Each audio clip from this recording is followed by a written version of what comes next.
कितनी गर्मी लग रही है। मुझे तो बहुत पसीना आ रहा है। चिंटू, तू कहाँ से आ रहा है और तुझे गर्मी नहीं लग रही? नहीं, मैं तुम लड़कियों की तरह नहीं हूँ जो गर्मियों में पिघल जाऊँ। मुझे गर्मी नहीं लगती है। ओ, तूने ज़रूर कुछ किया है। मुझे लगता है तू बाहर किसी स्विमिंग पूल में नहा कर आया है, तभी तुझे गर्मी नहीं लग रही है। हाँ, मम्मी ने मुझे पैसे नहीं दिए थे वहाँ पर जाने के लिए। तूने चोरी की? नहीं, मैंने चोरी नहीं की। मैं मम्मी को बताऊंगी तूने चोरी की। तूने कुछ ना कुछ तो किया है ना। तो स्विमिंग पूल में गया था नहाने के लिए। अरे नहीं, मैं वहाँ पर नहीं गया। चल सामने से हट और मुझे जाने दे। अरे इस चिंटू ने ऐसा क्या किया कि जो इसे गर्मी नहीं लग रही? हम सबको तो बहुत गर्मी लग रही है। सुबह का समय हो जाता है। चिंटू, तू कहाँ जा रहा है? क्यों? तुझे क्यों बताऊँ मैं? अरे बता ना, तू कहाँ जा रहा है? तू रोज़ सुबह उठ करके चला जाता है, शाम को आता है और बोलता है गर्मी भी नहीं लग रही। तू कुछ तो कर रहा है ना? हाँ, कुछ भी कर रहा हूँ। अब मैं जा रहा हूँ, चल मुझे जाने दे। Mummy, mummy. हाँ बोलो, हो गई तुम दोनों की लड़ाई शुरू? मम्मी देखो ना, ये चिंटू रोज़ कहीं जाता है और इसे गर्मी भी नहीं लगती और ये शाम को आता है। अरे तो जाने देना जहाँ पर भी जाता है। मम्मी, इसने कुछ तो किया है, इससे पूछो ना ये कहाँ जाता है। बेटा, तुम कहाँ जाते हो? कहीं नहीं मम्मी, मैं तो बस अपने फ्रेंड्स के घर जाता हूँ। नहीं नहीं मम्मी, ये फ्रेंड्स के घर नहीं जाता है, मुझे पता है ये कहीं और जाता है। ठीक है मम्मी, मैं चलता हूँ। अरे मम्मी, इससे पूछिए ना कहाँ जा रहा है। अरे जाने दो ना जहाँ पर भी जा रहा है। हाँ, मम्मी तो नहीं बताएंगी कि ये कहाँ जा रहा है। मैं ही जा कर के देखती हूँ कि ये कहाँ जा रहा है। चींची चिड़िया चिंटू का पीछा करती है। वह दूर दूर तक उड़ता है और चींची चिड़िया उसके पीछे पीछे देखती है कि वह कहाँ जा रहा है। वह एक पेड़ के पीछे चला जाता है। ये पेड़ के पीछे क्या करने गया है? ज़रूर कुछ ना कुछ गड़बड़ है। मुझे देखना पड़ेगा कि ये इस पेड़ के पीछे क्या कर रहा है। चींची चिड़िया उस पेड़ के पीछे जाकर देखती है तो वह देखती है कि एक नारियल के अंदर बहुत सारा पानी भरा हुआ है और उसी में चिंटू लेटा है। हो, तू पूरा दिन यहाँ पर लेटा रहता है, तभी तुझे गर्मी नहीं लगती। तूने इस नारियल को ही अपना रूम बना रखा है। हाँ हाँ, मम्मी को नहीं बताना वरना मम्मी मुझे डांटेंगी। क्यों ना हम नारियल को लेकर के एक बड़ा घर बनाएं? हाँ, और वो ठंडा भी रहेगा। वह दोनों एक बड़ा सा नारियल लेते हैं और उसमें पानी भर लेते हैं।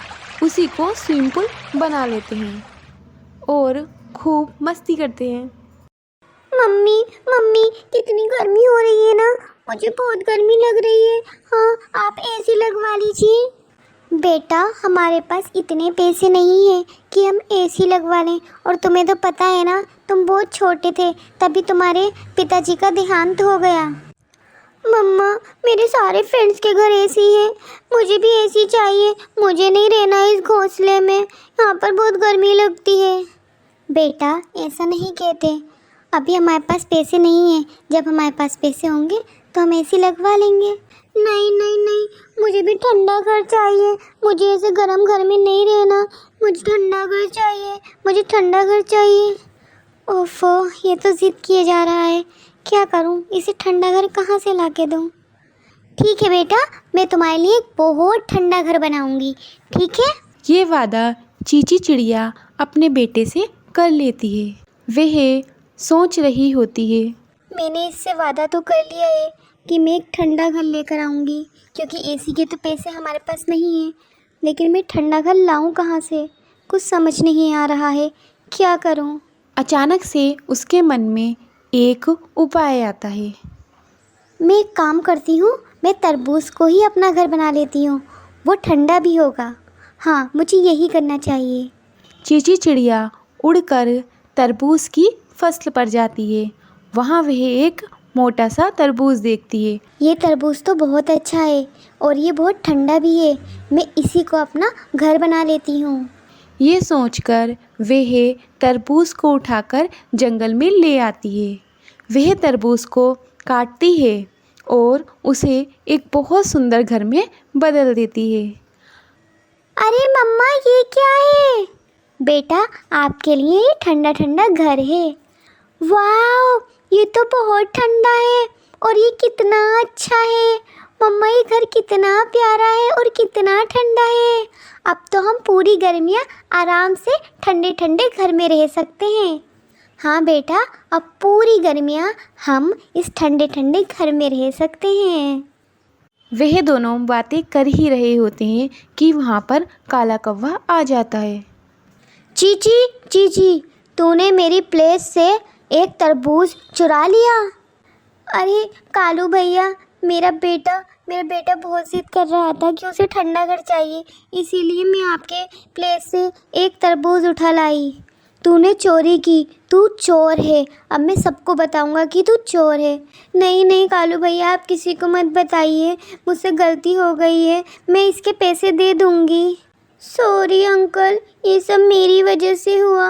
मैंने ही कहा था मम्मी से कि मुझे ठंडा घर चाहिए, तो वो आपके यहाँ से तरबूज ले आई। प्लीज़ हमें माफ़ कर दीजिए, मेरी वजह से मेरी मम्मा को चोरी करनी पड़ी। ठीक है बेटा, लेकिन तुम्हें अपनी मम्मा से इस तरह की ज़िद नहीं करनी चाहिए। ठीक है चीची, आगे से तुम ऐसी कोई हरकत मत करना। ये कहकर वह वहाँ से चला जाता है। टोनी चिड़िया और उसका बेटा उस घर में खुशी खुशी से गर्मियाँ बिताते हैं। एक जंगल में चीची नाम की चिड़िया अपने पति बबलू के साथ और अपने देवर राजू के साथ रहा करती थी। राजू की पत्नी का नाम टोनी था। उनके साथ उनके ससुर भी रहा करते थे। एक दिन चीची चिड़िया के ससुर की तबीयत बहुत ज़्यादा ख़राब हो जाती है। अरे बेटा, मुझे लगता है मैं नहीं बचूंगा, मेरी तबीयत बहुत ज़्यादा ख़राब है। अरे पापा, आप क्यों फ़िक्र करते हैं, मैं हूँ ना आपका बेटा, मैं आपको कुछ नहीं होने दूंगा, आप फ़िक्र ना करें। अरे आप जा कर के अच्छे से डॉक्टर को लेकर के आ जाइए, ठीक नहीं रहा, पापा की कितनी तबीयत ख़राब हो रही है। तुम सही कह रही हो चीची, मैं अभी जाकर डॉक्टर को बुला कर लेकर आता हूँ। सुनो, तुम्हें दिख रहा है ना कि पापा की कितनी तबीयत ख़राब है। हाँ, पापा की बहुत तबीयत ख़राब है। मुझे लगता है कि मेरे पापा अब नहीं बचेंगे। तो हम एक काम करें, हम प्रॉपर्टी के कागज़ पे पापा के साइन ले लेते हैं, फिर सारी प्रॉपर्टी हमारे नाम हो जाएगी। ये तुम कैसी बातें कर रही हो, इस तरह की हरकतें हमें नहीं करनी चाहिए, मेरे पापा बीमार हैं। अरे तो क्या हुआ, अगर उनको कुछ हो गया तो हमें आधी प्रॉपर्टी भैया और भाभी को भी तो देनी पड़ेगी। इससे अच्छा है कि हम साइन करवा लें। ऐसा करते हैं, मैं पेपर्स पर अंगूठा रखवा लेती हूँ। और अभी तो भैया डॉक्टर के पास से गए हैं और भाभी किचन में हैं। चलिए ठीक है। वह दोनों पापा के पास जाते हैं और उनका अंगूठा लगवा लेते हैं। कुछ टाइम बाद जब बबलू वापस आता है तो वह देखता है कि उसके पिता का देहांत हो चुका है। पापा। ऐसे ही दिन बीत जाते हैं और एक दिन राजू अपने भाई से कहता है, भैया अब पापा तो जा चुके हैं, अब हमें अपनी प्रॉपर्टी का बंटवारा कर लेना चाहिए। ये तुम कैसी बातें कर रहे हो राजू, तुम मेरे भाई हो, हम घर प्रॉपर्टी ज़मीन कुछ भी नहीं बांटेंगे, हम दोनों साथ मिलकर रहेंगे। नहीं भैया, मुझे आपके साथ नहीं रहना, आप अलग रहिए और मैं अलग रहूँगा। वकील साहब आते हैं और वह प्रॉपर्टी के पेपर्स पढ़कर सुनाते हैं। आपके पिताजी ने मरने से पहले अपनी सारी प्रॉपर्टी अपने छोटे बेटे के नाम लिख दी है। क्या? ऐसा कैसे कर सकते हैं पिताजी? ऐसा नहीं कर सकते पिताजी। अरे तुम इतनी परेशान क्यों हो रही हो? अगर पापा ने सब कुछ छोटे के नाम कर दिया है तो हमें इससे कोई प्रॉब्लम नहीं है। पर कुछ नहीं, छोटे तुम ये सब ले लो, हमें कुछ नहीं चाहिए। ये कहकर वह अपनी पत्नी को लेकर वहाँ से चला जाता है। तुम्हारा बहुत बहुत धन्यवाद वकील साहब, तुमने हमारी मदद की, हम तुम्हारे हिस्से के पैसे तुम्हें भिजवा देंगे। अब टोनी और उसके पति बबलू के पास रहने के लिए ना ही कोई घर होता है और ना ही कोई ठिकाना। अजी, हमारे पास तो घर भी नहीं है अब रहने को। अब हम क्या करेंगे, कहाँ जाएंगे? आपको पता है ना, राजू ने आपको धोखा दिया। पापा जी कभी भी ऐसा नहीं कर सकते, उन्होंने ज़रूर कुछ किया है। मैं जानता हूँ टोनी कि ये सब राजू ने किया है, लेकिन वो मेरा भाई है, मैं उससे लड़ भी तो नहीं सकता ना। तुम एक काम करो, मैं तुम्हें मिट्टी ला कर देता हूँ, तुम उससे घर बनाओ, हम उसी घर में रहेंगे।